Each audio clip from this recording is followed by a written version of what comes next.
Hello, this is part 2 of the age of Pisces and the age of Aquarius. At the bottom of this slide I have a link here to part 1 if you have not watched it and you want to watch it. You don't necessarily need to.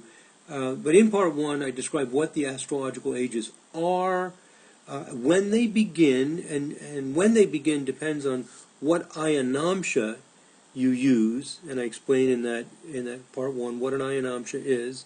And I talk a little bit about whether these astrological ages make any sense or not. But one thing I did not show you is how you can determine when the astrological ages begin. For example, I showed when the astrological ages begin with a few different ayanamshas. What if you have another ayanamsha that you're interested in, and you want to see when the Pisces age and the Aquarian age begin using a different ayanamsha? How would you do it? Well, that's what this video is for. I'll show you how you do it in the Sirius 2.0 software. So here's what you do to find out when an astrological age begins. There's several ways to do it, but here's one simple way to do it. First, just enter a chart, and you can enter the chart for a year that's somewhere near the year you're interested in. So the age of Pisces, as you know from part 1, or you may know anyway, begins somewhere around the years 0 to 100, 200, 300, 400, 500 AD, somewhere around there. So what I did is I entered the birth data for January 1st, 300, as a guess.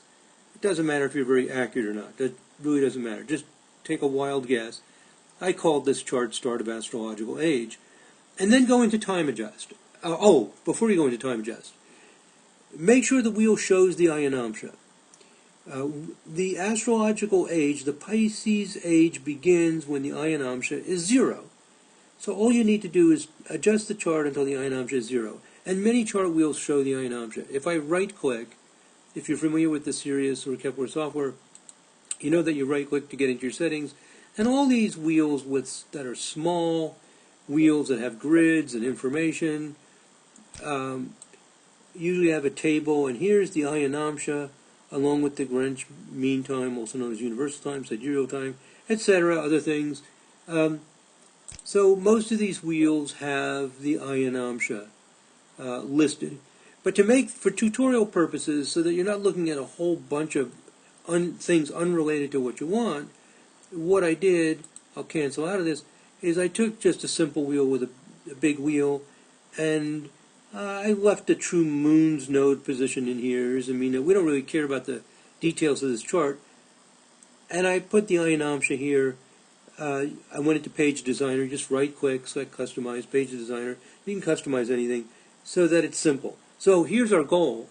We want to time adjust until this is 0. And that's when the age begins according to our current ayanamsha, which we have Lahiri selected. And I'll show you how we change the ayanamsha and see what difference it makes. So go into Time Adjust, which is this purple button right here, Interactive Chart Adjust. Now, I want to get the ayanamsha to 0. How am I going to do it? Well, you might remember that the ayanamsha changes by about 1 degree every 72 years. That's very roughly not very accurate. Let's just call it a minute a year, even though that's not that accurate. So I've got 12 minutes, so I want to change it by 12 years. So I'll put 12 years. I've already got years selected.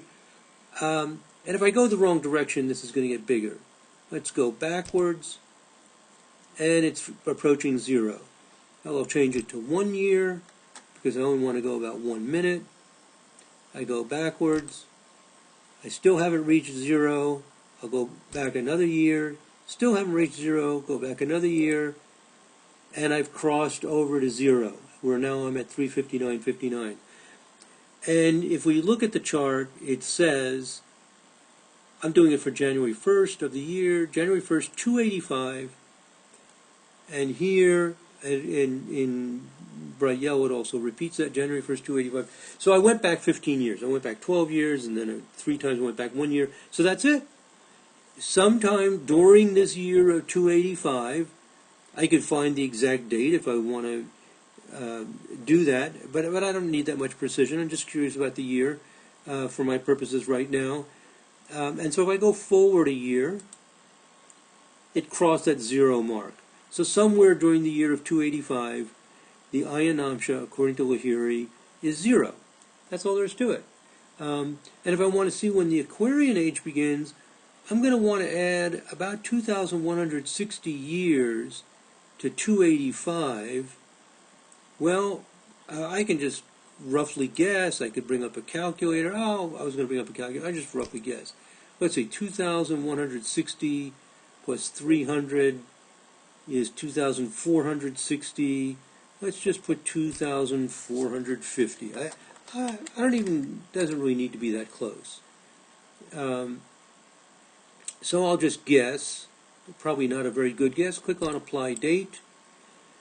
And the ayanamsha is 30 degrees, 8 minutes, and I want it to be exactly 30 degrees. So when the ayanamsha is exactly 30 degrees, the Aquarian age begins. So I'll go back a year. I'll just do this the slow way. Just click along. I could change it to a greater number of years and get there faster. But I'm almost there. I'm at 30 degrees, 0 minutes, 50 seconds. Oh, almost exactly within a second on January 1st, 2439. So right around 2438, the end of 2438, is when, if I go back another year, you'll see I've gotten earlier than 30 degrees.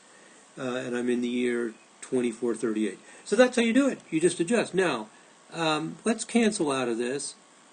I'm at the year 300, and just to show you changing the ayanamsha, I'll go to Settings, Other Settings, and then I'll go to Astro Settings. You have these different tabs here. So you select Astro Settings, and then you have some different tabs here. And there it is, Astro Settings, ayanamsha, Houses. And let's change it to another one. Let's change it to, there are all these different ones. One of the ones we didn't do in the first thing, let's change it to the Krishnamurti, because it's, well, I know Krishnamurti is actually very close to Lahiri, so that won't be that interesting. Let's do Raman, or Raman, people pronounce it a different way. Let's do the Raman ayanamsha, because it might be a little bit different. I'm not sure. I'll click OK. It tells me it's going to change it. So right now, for this chart, year 300, the Lahiri ayanamsha is 12 minutes. When I click OK, it updates it to the Raman ayanamsha, and it's way back at 358 degrees. So this will be interesting. Let's go to Time Adjust. And I want to go over a degree in the future. That's more than 72 years. Let's guess 90, even if my guess is not very good. I'm going to guess 90 years forward. Well, that was a pretty good guess. That was an excellent guess. Doesn't really matter how good your guess is. You'll get there anyway. And let's go back a year. Looks like I guessed almost perfectly, actually. I'm going to go back 1 year, and there it is.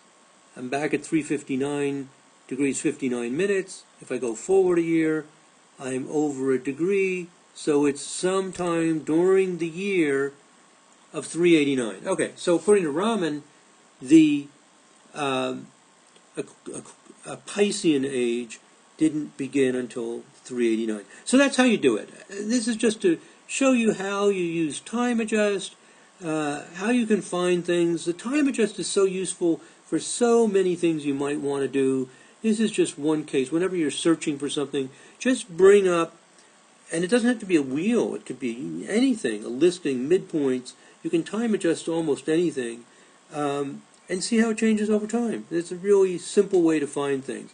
So sometimes people ask me, how can I find this, how find it? And so often I find myself saying, use Time Adjust, use Time Adjust, use Time Adjust. So another example where Time Adjust can be useful, because you can jump around pretty quickly. And there's probably other ways in the Kepler and Sirius software to do this as well. That's just one example of how to find that information, and it's what I did to find those dates. Okay, so I just wanted to show you how we get that information. Thank you very much for listening. God bless. Namaste.